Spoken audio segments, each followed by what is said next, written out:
Welcome back to OverTakes, guys. This is Misfit. And I'm Kel. And we are going to talk about Stage 2 and some of the things that are coming up. Like, we've got a lot of roster changes. We're going to start with... First, this is going to be the lead-in to the meta. Right.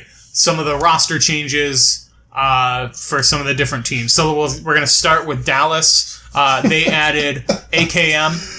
And from AKM hasn't played in the league yet, but then they also added Rascal from London. They did like some kind of, not really a trade. It was like a contract buyout kind of transfer. Not really something we see a lot. Maybe we should call the Browns front office. Right. Not really something we see a lot of in regular sports. It might have been something that would have been in the early days, but just not something we really see anymore. I feel like just like a straight up, I'm going to buy this player from you, basically. I mean, we don't have the rights, but every time I mention the Dallas Fuel, I want to hear that Oakland Raiders theme music going in the background because they're pretty much going the Raiders right now. We need offensive line and defensive line and defensive backs. You know what? Let's get 6 wide receivers that run 4-5. Let's get every fucking DPS on the planet and just put them on this team. They're gonna break the meta and run a 6 DPS. Right. they're gonna run the quick play meta. Sombra's gonna be the support. Yeah. their healer will be a Roadhog. Yeah. If you can't heal yourself, you're fucked. Right. But anyway, to reality. They added some pretty talented DPS. They did. I don't know if they necessarily needed it. I feel like if anything, this team desperately needed another support. I don't know. Yeah, unless one of these guys can play one of the supports really well. And I don't think so, but... I think Chips is a little bit better at the other supports. He's a Mercy hater. Oh, he definitely hates Mercy. And you can tell. You can tell the guy's we've said it a million times. You can tell who hates playing. But what my main thing is with this is, are they looking to rework the whole roster? Right. That's my whole question with this because, well, at least their DPS roster. Yeah. And I think bringing Rascal in was really good for the one factor of communication with effect. Yes. I think that's been a problem. I mean, they play together as a team, but I think it's going to be... Rascal's a really good DPS player, too. Yeah. I mean, it's not like, well, you're getting some guy that knows Korean. But I think a communication factor is going to be something that they were looking for. The one thing that's kind of odd, though, is Rascal seems more... I mean, he and Effect share a lot, or have a very similar hero pool. So that's one thing that's kind of odd, but at the same time, they both have a pretty big pool. So if you run both of those guys at the same time, you can really cause some confusion on the other team and really wreak havoc. So, but then what are they going to do with guys like Taimu and Seagull? Things like that, and then even AKM. Where are they going to work him into this? And he's a guy that you don't want to work in. He's a guy that you want in. Yeah. But you want Taimu in. The situational guy is Seagull right now, which is fine. I mean, every team, and if you look at the Korean teams, they have guys that are on their DPS pool roster on their teams that specialize in certain guys. You got Pine with the hit scan. And you have, guys like London have guys that are strictly pretty much Pharah players. It's like specialized, but the thing is with Dallas is they're trying to work chemistry, and I don't know what they're doing. Right. And I still don't know what they're doing.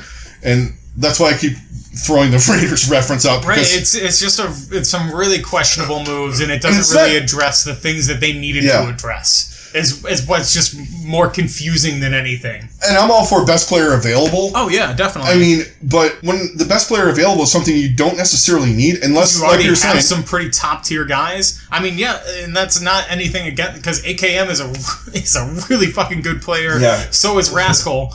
Yeah. So, I mean, adding them doesn't really subtract, it doesn't add what you need. What they needed. So it's which is consistent tank play. Yes, consistent tank play and better, consistent main tank play, which I'm guessing they're hoping they get from XQC, because as much as we're haters on him as a guy, he is a really good tank player. Yeah. He's a really good Orisa. And his Winston's definitely better than Coco's. Yes, and his Winston is way better than Coco's. Coco's a really good Orisa player too, so they're XQC kind of takes it overall. You mean Winston? He's better. He's better at Winston. They're probably about even on Orisa. Yeah. But even then, I would probably still give a slight He seems to have better aim on Orisa or something. I don't know what it is. His pulls are fantastic. Yeah, his halts. Yeah, his halts are great. I think these roster moves, I think that with them, it's got to be communication related. It's just something that we don't know. Right. And it's something behind the scenes. I think it's things that other people don't know, because I haven't heard any rumblings about anything anywhere either. Right. But that's Dallas. 6 DPS meta. Here we come. Quit playing that. Here it comes, guys. Yeah. It's coming to the league. I think they're trying to top San Francisco. Right. Anyway. But they're not going to get saved by Sinatra. No. Yeah. So let's to my team. Yeah, Florida. This is the team that I think that really made some good additions. Yes. That they really needed, and I think this is going to really help down the line. turn this is team going to help around a lot. I mean, they got a really, really good DPS player and Seiya player. Yeah. He was one of the guys that people were saying we don't understand why he wasn't in the league to begin with. Right. So to get a player like that at this point is great for them.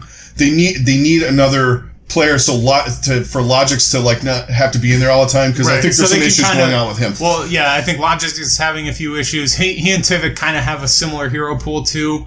And getting another guy in is just gonna giving them some rest and just so they're not always having to put the team on their back. And they can swap out, because having a 3 core DPS of Seiya, Tivik, and Logix, that's fucking scary. Yeah, that's really fucking good, and it's gonna take a little bit. And adding a coach too. They added a coach too. Yes. From one of the Korean teams. Well, they brought in a coach, a Korean coach. I don't know how his handle's weird. R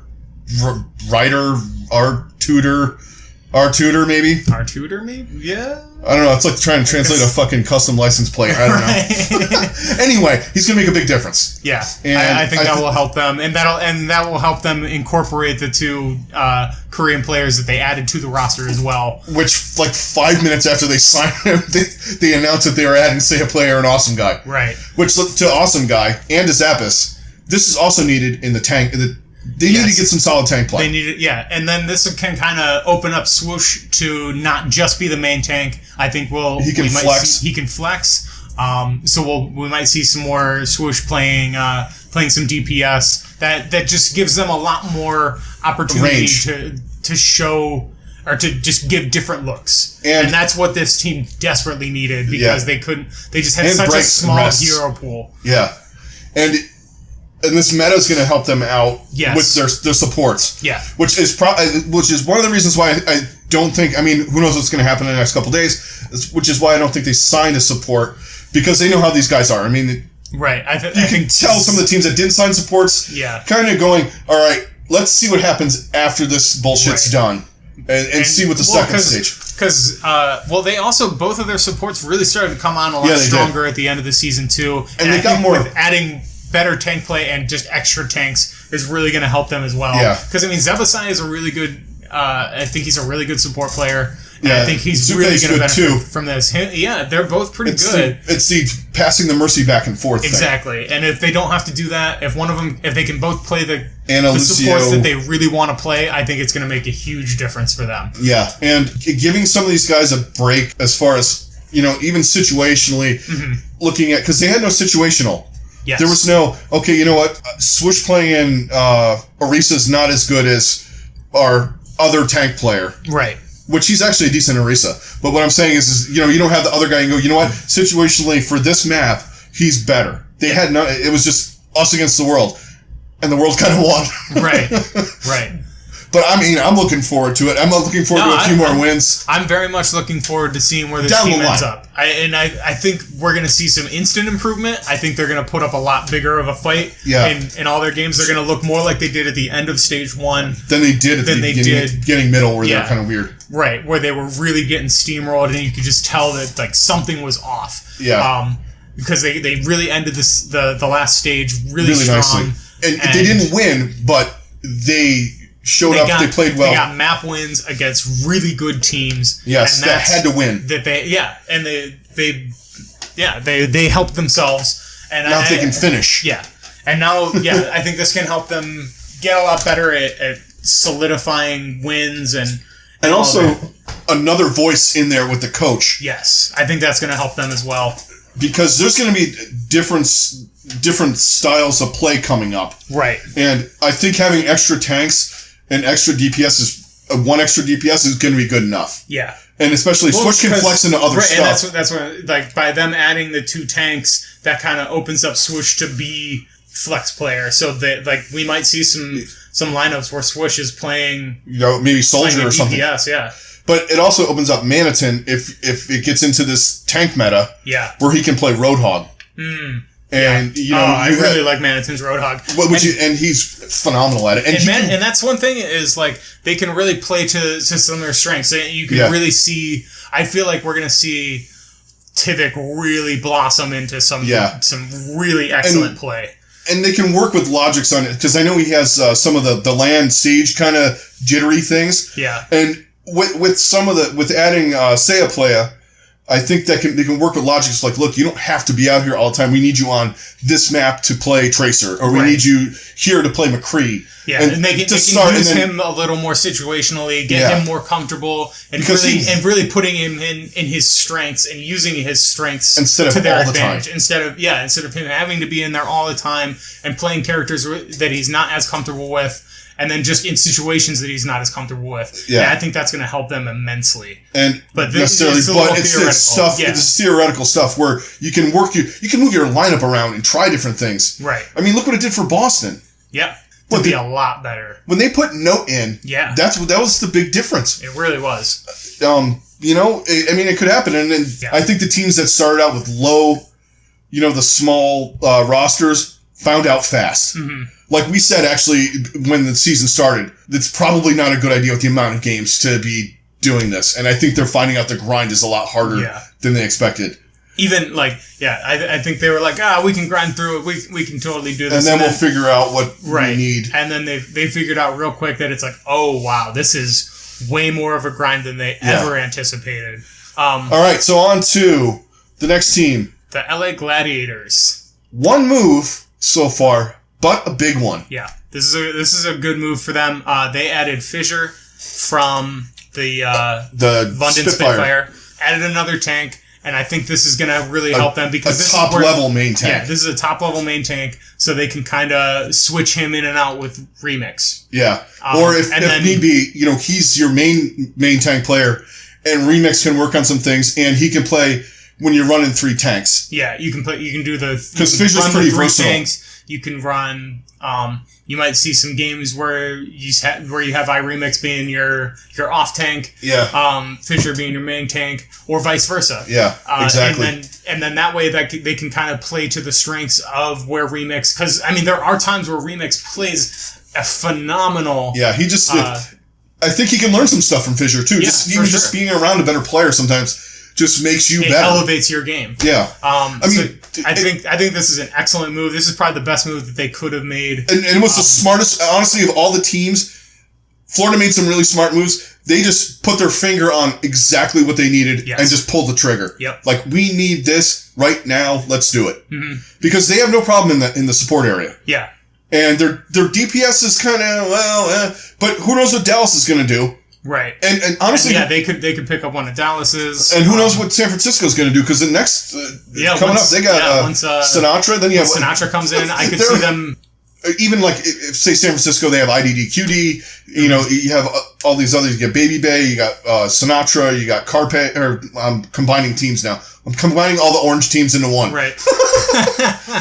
There are a lot of orange teams. Yeah. But no, what I was getting at with LA. So, you shored up 2 parts of your roster. You got your tanks pretty set because Bishu's good. I don't think you really have to worry about anything with him. No. You add Fissure in there, and then you have probably top 3 or 4 supports in the league. Absolutely. Combo. Shaz, when you go, who's the MVP of the stage for them, you gotta go Shaz. And you don't want your flex fucking support being your... Right, being your MVP. Yeah.